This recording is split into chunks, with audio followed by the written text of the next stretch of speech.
La visite de travail de cette délégation d'opérateurs économiques espagnols intéressés par l'investissement en Côte d'Ivoire dans le domaine des infrastructures économiques et de l'habitat est motivée par le retour de la paix.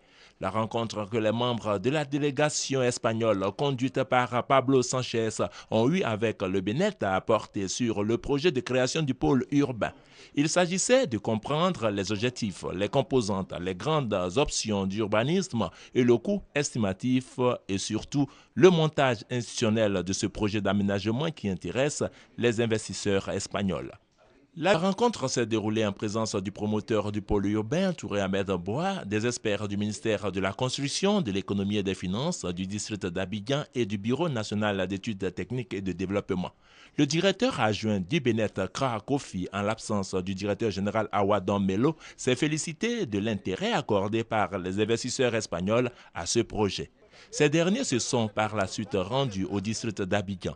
La séance de travail avec le gouverneur Didier Amondi-Pierre et ses proches collaborateurs a permis de comprendre que le projet du pôle urbain dans l'agglomération d'Abidjan bénéficie de l'appui institutionnel et étatique.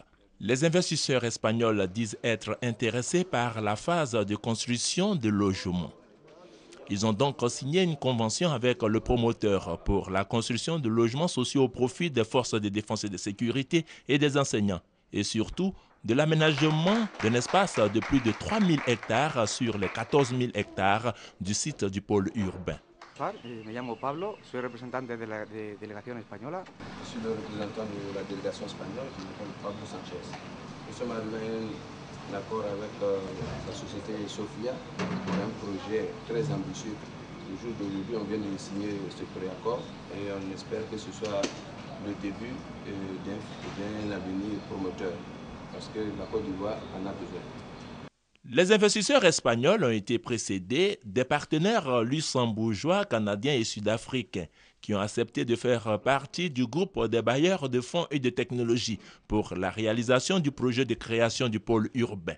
Les travaux de ce projet vont démarrer à la fin du trimestre de cette année 2010, juste après la fin de la livraison des terrains nus aux forces de défense et de sécurité.